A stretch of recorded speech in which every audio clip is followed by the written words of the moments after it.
I came to Ghana not wanting to go back to the US again. I mean, I will go back to visit. It's not that I don't ever want to see it, but I don't want to live there again.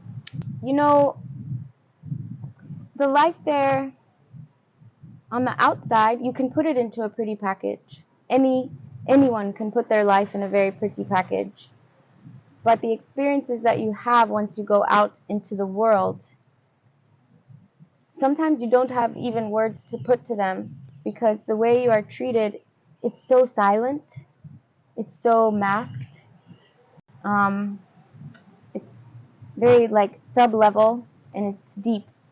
So many times if you have an issue and you bring up that you're not happy with the way that things are going at your job, you know, you bring up that there's too much work being put on your shoulders. Many times people they tell you that you're wrong. Yeah.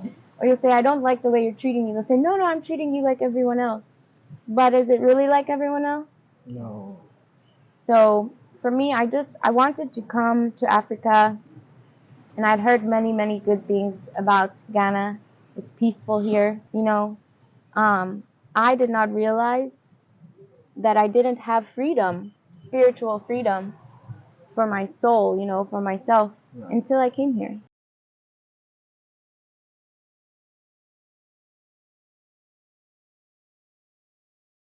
My name is Sarah. I was born in Oklahoma, but most of my adult life was spent in Austin, Texas.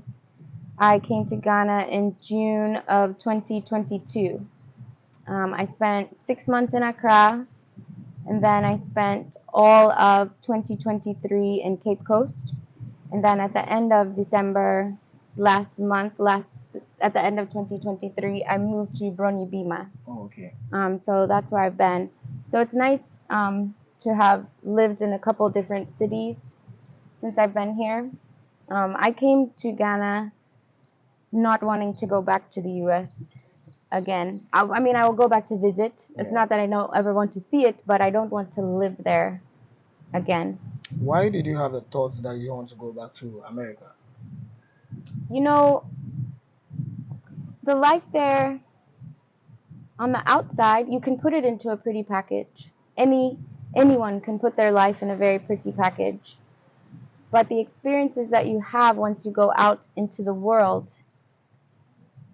sometimes you don't have even words to put to them because the way you are treated, it's so silent, it's so masked, it's very like sub-level and it's deep. So many times if you have an issue and you bring up that you're not happy with the way that things are going at your job, you know, you bring up that there's too much work being put on your shoulders. Many times people they tell you that you're wrong. Yeah. Or you'll say, I don't like the way you're treating me. They'll say, no, I'm treating you like everyone else. But is it really like everyone else? No. So for me, I wanted to come to Africa, and I'd heard many good things about Ghana. It's peaceful here. Yeah. You know, I did not realize that I didn't have freedom, spiritual freedom for my soul, you know, for myself, until I came here. I felt more free in Ghana in 6 months living in Accra, one of the busiest cities there is. I felt more free than I had lived in 42 years in the United States. Right. You made mention of free. You feeling freedom in Ghana, having freedom in Ghana precisely. Can you just emphasize on the kind of freedom that you've had comparing to America?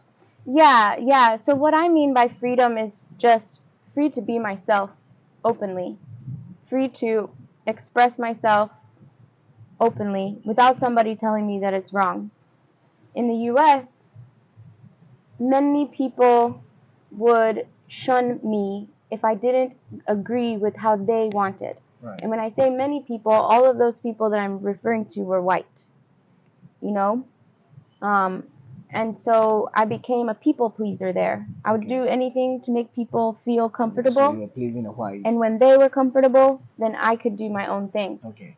So if they never got comfortable, I didn't get comfortable. Right. Part of that is my own doing, but I didn't know any other way.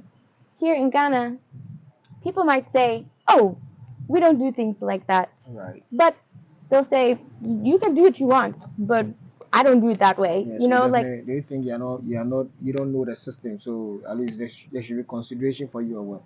no, here it's more like, well, that's not how I do it, but you can do it that way if you want. Okay. You know, they're like, I'm not going to do it your way, but you can do it your way. Right. And that alone is just free. The other side of it, I don't think, the other side of that, I don't think that, I think that the Ghanaian people hold themselves lower than Americans. Okay. So in their mind, it's okay for me to do whatever I want, which for me feels good. Right. But I wish that the Ghanaian people felt that they were equal to Americans. Okay. Because they are. So they are kind of, when you came, they were like giving you too much respect, or what do you mean by that? I mean, can you give someone too much respect? I I think, people are respectful, Right. but I don't see that as a problem. I want the Ghanaian people to do for themselves like I would do for myself. Right. Yeah. Don't ask me to do for you. Great. You start doing the things for yourself. I heard someone saying this last week, and I was like, that's exactly what is in my mind too. Like, do these things. I want to help the Ghanaian people understand their worth. I think many times here, some people, they don't think their worth is as high as the rest of the world. And so for Ghana, we should start taking more pride.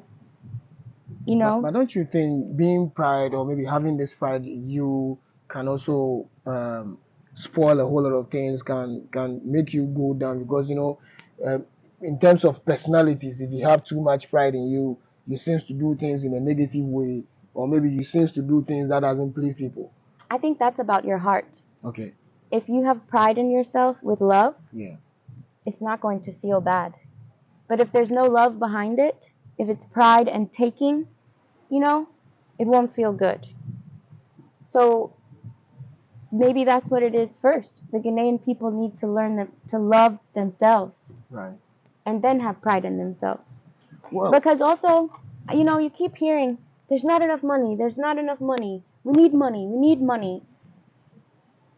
We don't need money. The money was put in place by the colonizers to limit us. Okay. They told us, you have to have money. Since you don't have money, we're going to come and take everything you have and make more money and leave you behind. So in this case, what do we need? We need to stop giving away the resources from Africa. We should start taking resources from each other. African nations should start to, if there's something that we don't have here that would help us, like if Ghana wants to start mining lithium, we shouldn't let the outsiders come and mine it. Yeah, but don't you think Ghana we should don't mine have it. the resources? Ghana should mine it and sell it. If we don't have the resources, we should get them from other African countries. The materials that we need are all on this continent. We don't need the white man to tell us how to do it. We could come up with our own way, a safer way, one that is better for the earth, one that will protect Africa and not ruin the environment here. Right. Talking about the infrastructure, about this lithium thing that you're talking about, I know precisely that Africa, we don't have those kind of infrastructure to process this lithium and so forth. So in the case that Ghana has a lithium right now, how are we going to go about that? How are we going to mine it? That is the question. How are we going to utilize the resources? Do we need lithium? Do we need to be using lithium in Ghana? If we don't need to be using lithium in Ghana, it's not the most important thing. I think right now, everyone is focused on how can we make more money? How can we make more money? Instead of what can we build with what we have? Right. The other thing that's hard, coming to Ghana, I feel very free, and I love that. And most people will welcome me. They will let me do my thing. I'm also in health and fitness, so people are interested in learning how to be healthy and strong, and I love to teach people that. But the other side of it too is that I'm really discouraged because I would say 4 out of 5 people, they only want to talk to me because they think I have money. And when they find out I don't have money that I can give away, they don't call me anymore. They don't talk to me anymore. 1 out of 5 people, they will. You know, they'll check on me. They'll tell me, like, you are my sister, and it feels like that, you know? But I get very discouraged because of that. Because here, like, the water doesn't stay running. The lights don't stay on. The roads, like you're talking about infrastructure, the infrastructure here is not kept up with. The roads, sometimes it will take 5 hours to get to Accra. If it starts raining, forget about it. Right. Because you can't cross the roads. So for me, if you want me to come here and get, and I'm not saying you, Right. if the government is welcoming me to come here and they're saying, please give money, please put money into the country, Right. what are you doing to make it easier for me to run my business? I've been without running water for 5 days at my place.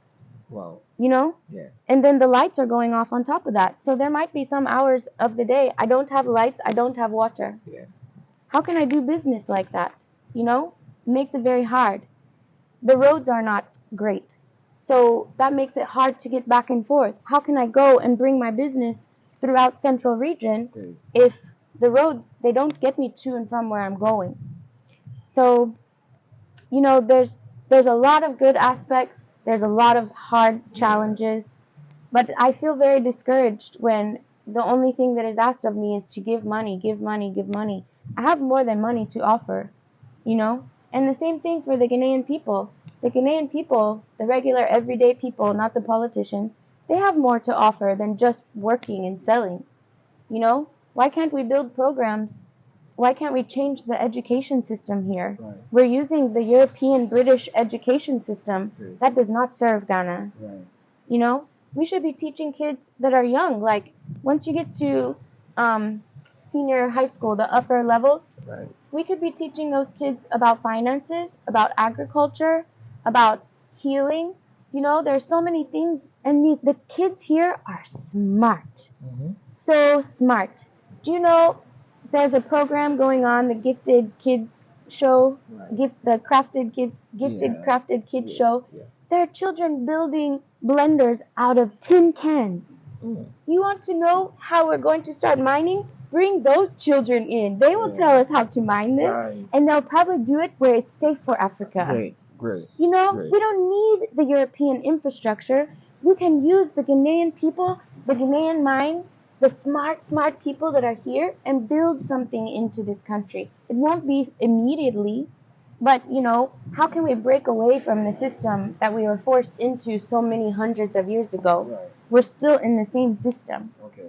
You know, we haven't really left it. And so that's, you know, I want to help make a difference there, but it's hard because people make you think the only way you can help is money. And I don't have money. Yeah, but don't you think money too can solve certain problems? Maybe if we were having this kind of materials, maybe these infrastructures, we would have even built our own factories and so forth to mine our I know resources people, to they don't like process to our hear resources. this, but capitalism is not the only way. Capitalism is a mindset of every man for himself. Right. Africa is a mindset of community. You're supposed to be checking on your neighbor. Okay. You're supposed to be, you know, together people will come together and help each other. Right. Capitalism, it's not all great. There are many good things about capitalism. It does give you opportunities to grow things, you know, and it does give you the opportunity to create and to be your own boss. But many people don't get the training that's needed to be your own boss. So for me, I see the way out as saying, look, we need to come together as a country Right. and start, like the government can just say, okay, we're going to allot, if you do this kind of work for us, we're going to give you some land and you can build, and we'll give you the resources to build a house. Okay. But we ask that for this number of time, like maybe for 3 years, you help us rebuild the roads. Okay. So in this case, maybe if the government wants to wants you to come on board to help, what are some of the roles that you are going to play in supporting the government and also supporting Ghana as well? If I were able to do that, what would I do? Yeah. Like if the government said, we want to listen to you, Yes. I would like for everyone to sit down together, and you get people that are from both parties, because right now this is a bipartisan country. So if you're not in their party, they don't want to listen to you. Right. So it'd be important to have leaders from both parties there. Ask them, what's your number one goal for Ghana? What's your number two goal for Ghana? What do you want for the Ghanaian people? How can you achieve that with what you already have here? How can we, there's land available. We could make it to where people can have a house. They can have their own home. They just could do some work. You start doing contract work for people and put it in different sectors. Have agriculture contractors, have like road building contractors, have construction contractors, people that can be in the water and energy services. How can we start creating solar power here in Ghana to where people, they have free energy? How much sun do we get? We're very close to the equator, Right. and the sun is hot. So for solar power, that's really powerful. It's very strong. Right. Could we create systems where people could start to build those things here? Can we get these young minds of these amazing engineer minds to come in and say, okay, how do we build this stuff with what we have? And let those young minds be in charge of doing it. Are there people in other countries like Rwanda or Kenya that have programs in place that we could bring them here to help train us? I can't be one person and solve a whole country's issues. Right. It's not possible. Right. Because even what I've listed is still not enough. Yeah. We need more. We need more. Like, are there people willing to come in and help manufacture automobiles here? Is there already an automobile manufacturing company? Can we put resources into that company so that we can make this to where we can get things to and from the country? Okay. The northern region, they don't get any attention because everyone's in Accra. When I went to visit the northern region, there was a sacred burial ground where enslaved Africans had been. Oh, remind me about language in a second. There was that camp, and they used to have this baobab tree there. Yeah. That was there for the people that had been there so long. Right. They can't keep the tree alive because they can't get water to the tree. Little things like that. But the northern region, nobody knows this because nobody goes there to help. I think one thing that would be powerful, we need to change the language that we use. We were not slaves. Right. We were Africans. Wait. The whites, they are enslavers. We should not have slave attached to us. We need to attach slave to them. So we just have to emancipate from our mentality, or what do you? Emancipate yourself from mental slavery. None but ourselves can free our mind. That was a song by Bob Marley. How long ago? Yeah. In the 1970s. So many years ago. How long ago? And we still have to say it to ourselves. So there's many things, even small things, like we don't call it a castle. It's a dungeon. Okay. There's nothing regal about that place. The things they did in that place, kings and queens should not do that to people. They shouldn't. You shouldn't treat people like that. We were not slaves. We are and have always been Africans. Yeah. Who should the slave be attached to? Them. Right. So tell me about your spiritual journey coming to Ghana, the preparation and everything as you were coming to Ghana. What are some of the things that you prepared? What are some of the things that you considered? Maybe you were coming, you had to prepare with this money before coming to Ghana. Just tell me about your spiritual journey. Spiritual journey, I had to do a lot of healing from many of the things that had happened to me there, many of the things that had been indoctrined into my mind. I had to free myself mentally, unlock the idea that I had to keep everyone else happy before I could be happy. When you go on a plane, before the flight takes off, they tell you all the safety things, and the mask comes down, and they tell you, put your own mask on first before you help your child or someone else. You know why? Because if you don't have air, you can't help anybody. Right. So you have to make sure that you have what you need to live first, then you can help everybody else. So I had to stop giving of myself so freely. I didn't leave anything for myself. That was a big thing. And then when I did that, I realized I didn't have support around me. And that's what led me to start coming here. So like, how much was your budget as you were coming to Ghana? I didn't know. I had never been to Ghana. I had never been to Africa. Yeah. I just came. I didn't do things. I told myself February 19th of 2022 that I would move here. Yeah. And I got off the plane June 21st. So how much was the That plane was 4 ticket? months. How much was the plane ticket? How much would you I don't spend even in Ghana? remember.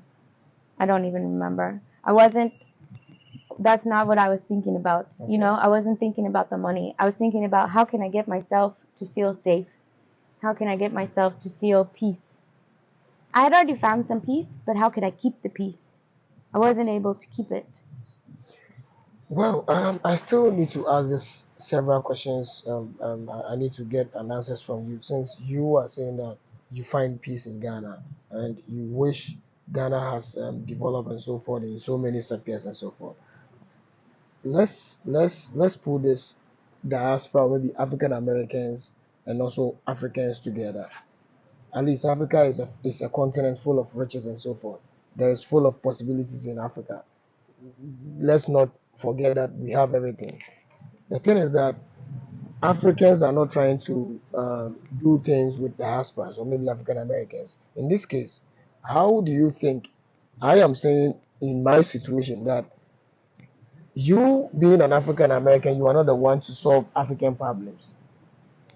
You being a diaspora, you're not the one to solve African problems. It is we, the Africans, that's supposed to solve our own problems.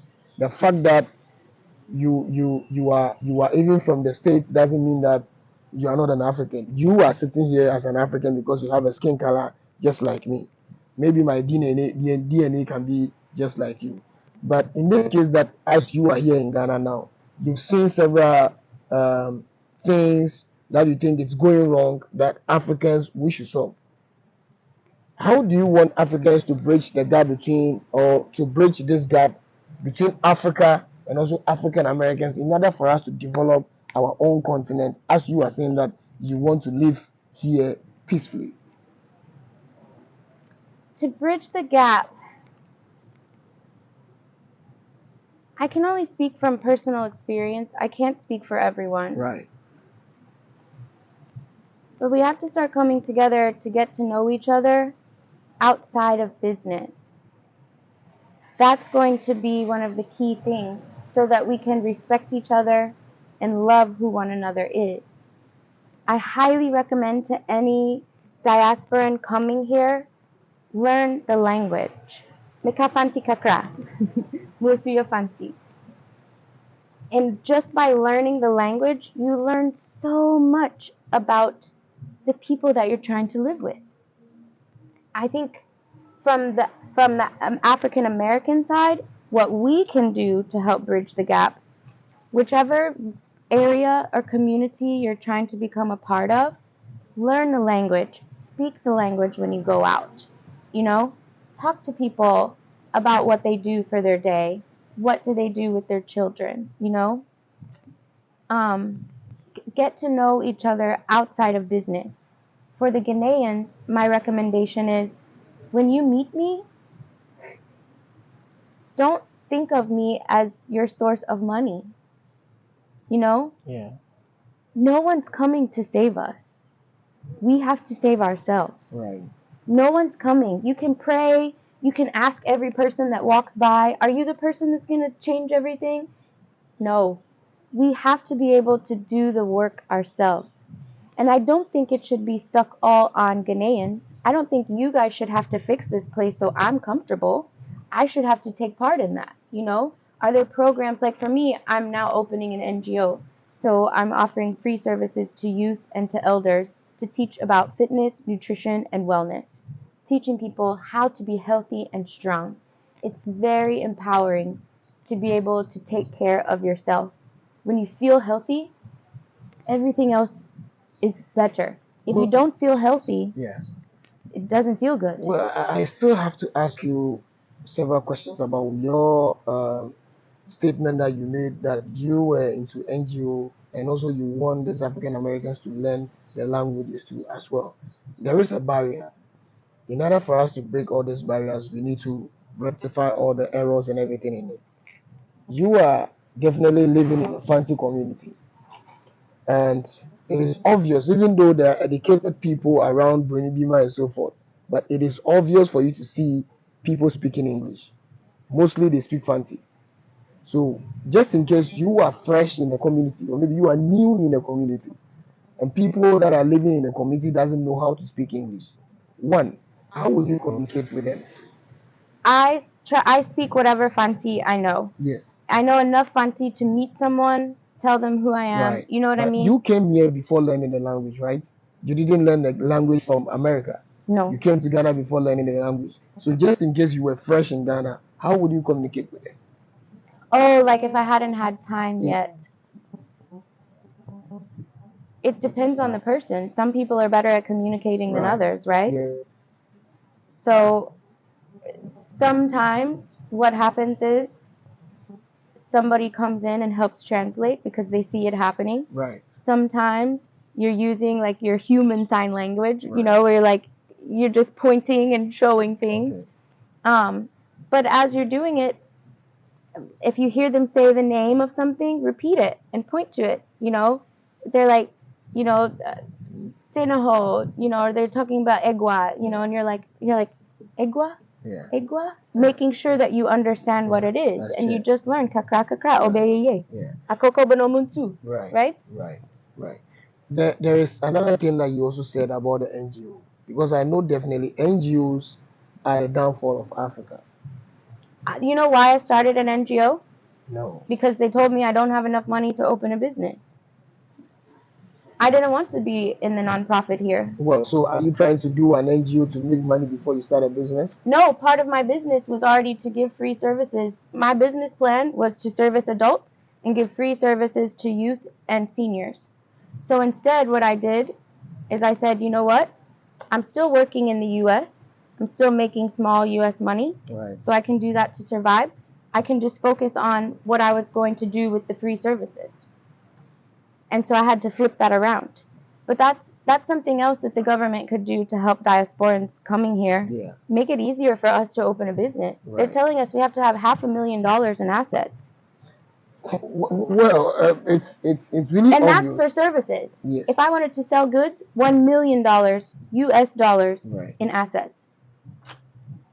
Black people, some black people do have that money, but most black people don't have the opportunity to have that money just sitting around. I heard some statistics on the numbers of families that are living. If you added up everything they have, it comes to less than, I want to say less than hundreds of dollars. Right. If you add up all of their assets.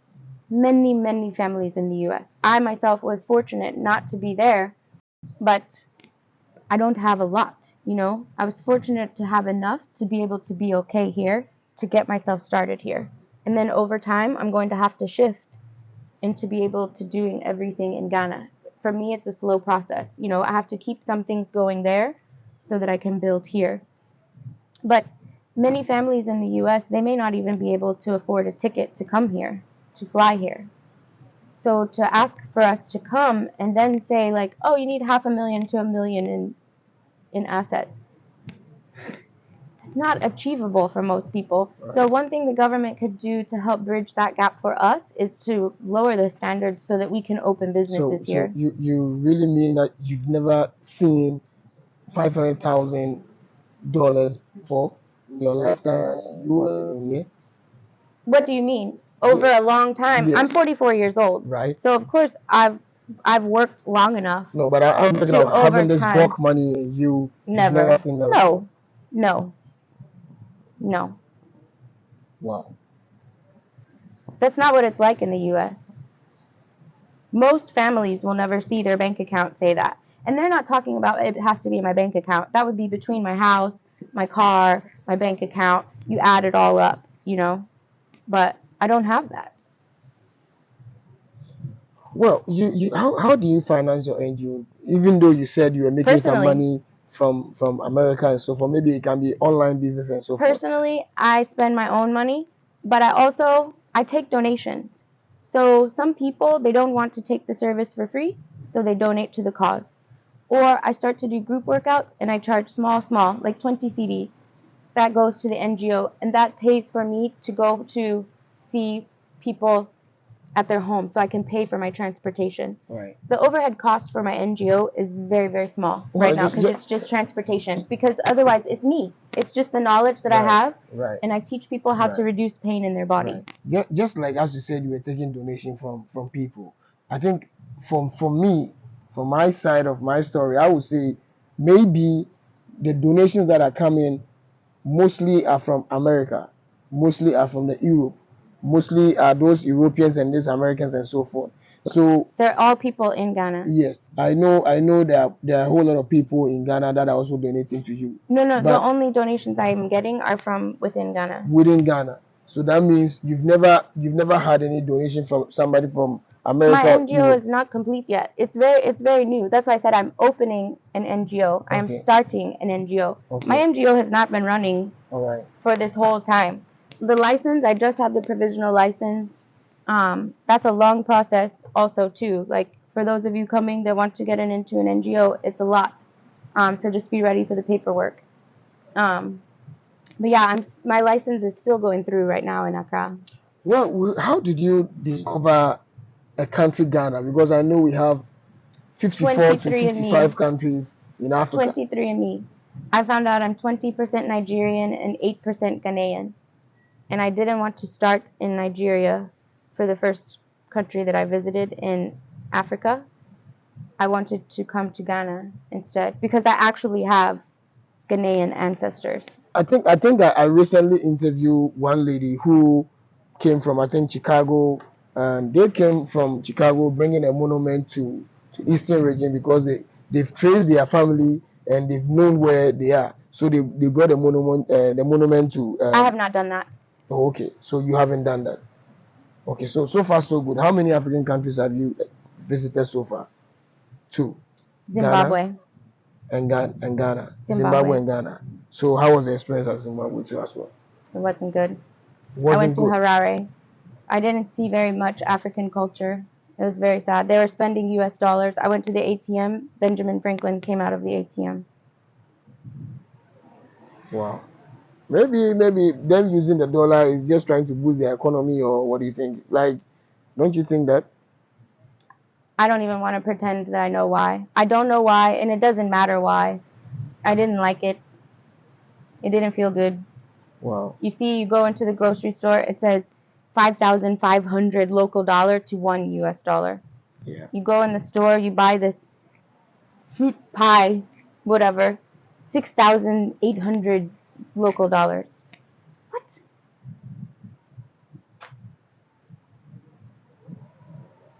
Well, what would you have to say to your people that are watching you on my YouTube channel? Maybe if you have a social media that you want people to also follow you, people to also support you on social media, in order for your NGO to keep going and keep running, at least. If you have Instagram, you can contact me through Truly Well Health. That is also the name of my NGO.